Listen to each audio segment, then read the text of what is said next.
the first day that I am officially working, my first shift, I go in and I pull up and there's police everywhere. And I was like, okay, like this is weird, but I'm here to make some shmoney, so I'm gonna go in. And I clocked in, I go up to the front desk because I work the front desk at a hotel. Probably should have said that. I work front desk, so all the issues come to me, all the first impressions, all the problems, all the weirdness comes straight to me. So I came into work and I was like, hey, what's going on to my coworker? Because there was police everywhere. And he goes, oh, this is a drug bust. Casual, like this is usual. So I was like, oh, a drug bust, sure, okay. So I look around and I see downstairs in the so there's a front desk, and then over across the hall a little bit is a meeting room, and in the meeting room is a church service going on. So I look over, there's church, they're literally singing like prayer songs, and then I look over to the hallway and I see somebody sprint. So then I see cops start running, and then they go upstairs, and this kid, I guess, goes into his room. And it's this huge ordeal. I felt like I was in like a movie. Like I was like what is going on? Like how is there like this huge drug bust while there's a church service going on downstairs? Like this is just like what? So everyone's coming up to me. All the guests are coming up to me. They're like, "What's going on? Like why are there police here? Why is it a commotion? Like what's going on?" And we have to like calm them down, because if they get mad enough, then they can be like, "Yo, I want a refund," and then that sucks for us. So we're like trying to calm down, like, oh, it's not a big deal. Like, it's just, I don't even know what we told them. So then I see like the van roll up, I see the dogs roll up, I see everything roll up, and it's like almost like a hostile situation because they don't know what's going on in the room. They can't get into the room until they have a search warrant. They can't get into the room until they have a search warrant. So once they get the search warrant, then they can go in and they can search his room and go through everything and find out what is going on, like why is this kid being reported. So then they search the room, and they come back down, and I'm like, oh, like what's the update, like what's going on? And he goes, yeah, so this kid, like we're charging him with a felony. He has guns, there's drugs, there's heroin needles, there's spoons, burnt spoons, there's knives, there's a ton of marijuana. He's like, this is like the worst we've seen in a hotel. And I was like, oh, okay. Like my first day, I was like, this is kind of fun. I felt like I was in like a Lifetime movie. Like I'm the front desk worker. There's a drug bust going on. There's a church service going on. There's families. Like, I don't know. I just felt like a Lifetime movie. So then I see the kid come down and get arrested. Like he's getting arrested. So he comes down with his hands behind his back, and they have like all the stuff in bags that they're taking away from him, like the guns and all that. And I look, and this kid is literally 18. Like, he is 18 years old. Even the cop was like, yeah, he's 18. Like, I don't know what he's doing with his life. I don't know why he's choosing this path, but it sucks. And then he looked at me and was like, you're doing good working in a hotel. For some reason, people think that when you work at a hotel, like, I've been asked, oh, do you go to school for this? Like, did you go to school to work in a hotel? Is this what you want to do with your life? Like, do you want to move up? And like, for some reason, people hold hotel workers like up high. And I don't understand why, because hotel work is miserable. Like, I hated working front desk. If you want to be disrespected for hours on end, work front desk at a hotel, because it is horrible. So moving on, that was my first day.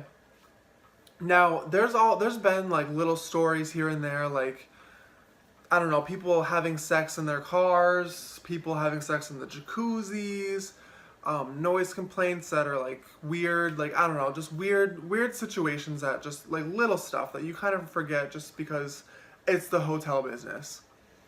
But a few stories stick with you, and that's why I'm jumping around to like the major ones.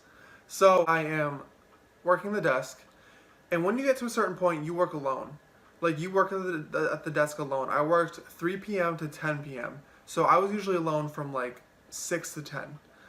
And so I get a call. Lady goes, hi, I just wanted you to know that I'm upstairs on the second floor, and there's a woman running around butt naked. Butt naked! So I'm like, okay, thank you so much. So I hang up the phone. I rush upstairs. I swing open the door behind the stairs. Like, I run up the stairs. I didn't take the elevator. And when I get to the second floor, I fling the door open and I look on the ground immediately in front of me, and I see this woman, middle-aged, 40 years old, butt naked, not even a sock on her body, not even a bracelet. I look down, she's butt naked, holding a pillow and crying. I am like, ma'am, are you okay? Is everything okay? And she goes, I don't know where I am. So you're on drugs. You're on drugs or you're drunk. She didn't seem drunk though, so I didn't know what was going on. Like, she did not smell like alcohol. She did not seem like acting drunk. She just acted weird. So I was like, what do you mean you don't know where you are? She goes, I don't know where my room is. I was like, ma'am, I know where your room is. I checked you in 20 minutes ago. I was like, your room is right there. I was actually, no. I was like, your room is up a floor on like 304 or something like that. I don't know. I was like, your room was up a floor on 304. I was like, I know where your room is. Let me take you there. So I took her, and as soon as she stands up, butt naked, drops the pillow and hugs me and won't let go. Her titties on my body. Her everything on my body. Everything on my body. Just hugging me, saying thank you. I don't know where I am. Thank you for saving me. I was like, ma'am, I didn't save you yet. Let's get to the room, please. So I told her, grab the pillow. I take the pillow out of the pillowcase. I said, wrap this pillowcase around your bottom half, because at least that will be covered. Nipples are nipples. And I said, and let's go upstairs. So I take her upstairs. I walk her into her room, and I put her in her bed, and I literally tucked her into her sheets. Tucked her in on, like, cocoon. And then I went downstairs, and I grabbed crackers out of the sweet shop. The sweet shop is, like, in the hotel. You can, like, go and buy snacks and drinks and stuff. I went and bought a box of crackers. I brought her up 3 waters, and I brought her up a coffee. And I put it next to her, and I said, if you need anything at all, here's the phone, dial 0 for the front desk and I will come up. I look around, the hotel room is trashed. Like, she destroyed it. It looked like she went through and was just swinging her arms. Like, it was destroyed. So then I am walking out of her room, and I see her 2 daughters who are like in their 20s, but they have the room across the hall. I see them walk up, and they see me coming out of the room, and I thought, oh my God. Oh, this looks so bad. So then they're like, what's going on? And I was like, your mom was running down the hall. She was butt naked. I don't know if she's drunk or on something, but I tucked her into bed, gave her crackers. They were like, thank you so much. Like, I'm so sorry. I don't know what's going on. They honestly were kind of weird about it. Like, they acted like this has happened before. Like, they were like, okay, like, thanks.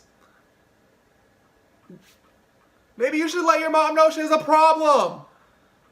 She shouldn't be running around hotel hallways naked. So, moving on from that, the story of all stories. This was probably the wildest time working at a hotel. So, this time I have my coworker with me. She's decided to get some hours in, so she's sticking with me. She's working a little bit longer than she was scheduled, and her and I are just having a good night. Like, it's casual, it's very slow. We're just hanging out, talking, and all of a sudden, we hear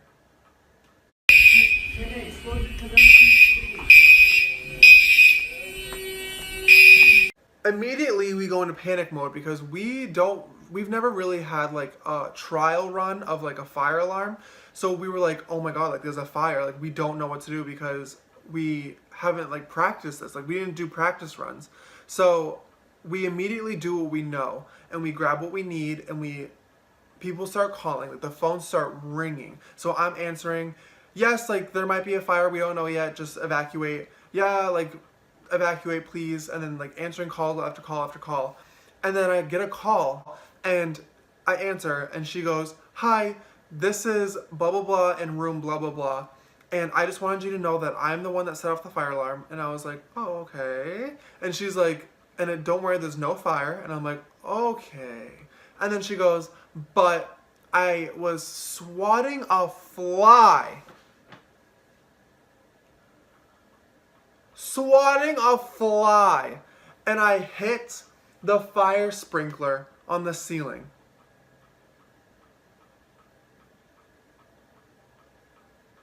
Swatting a fly! So I go, oh, okay. So I run upstairs. I go straight to her room. I walk in, and this is what I see.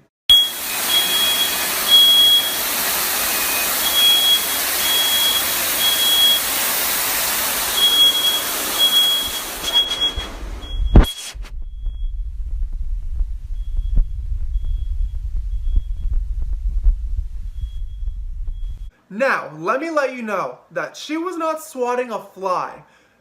Her dumbass decided that it would be a good idea to hang her jacket onto the fire sprinkler on the ceiling. She put the hook right through the motherfucker and said, you know what, I'm gonna hang my coat on here. And the fire alarm went off. I don't know if you know how those work, guys, but it's a sprinkler and there's a little glass bulb and smoke. It's so sensitive that smoke will make the bulb break, and that's what sets the sprinklers off. So her putting a coat hanger through that obviously set it off. It was a damn disaster. I did not know how to turn these off, so it was doing that for literally like an hour. The fire department finally came and they taught me how to turn it off. And mind you, she was on 4th floor. So her room was flooded like that, and it was dripping all the way down to 1st. Let me show you what the 1st floor looked like.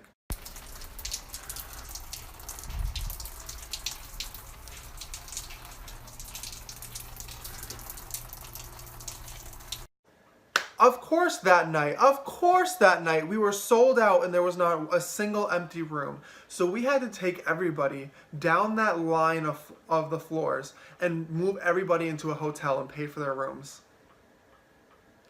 I don't know what happened to her. I don't know if she got charged. I don't know if she had to pay for anything. She kind of just like, when everything happened, she was getting her stuff soaking wet. She looked like she fell into a pool. And she's getting all of her stuff soaking wet, putting it on a cart, and is calling another hotel and is like, do you have any openings? I literally think that she just dipped. I don't think she paid for anything. But we had her card on file, and her information, so I don't know if we got in touch. I don't know. I didn't have to deal with that. That's some upper management BS, but I had to. It was a mess.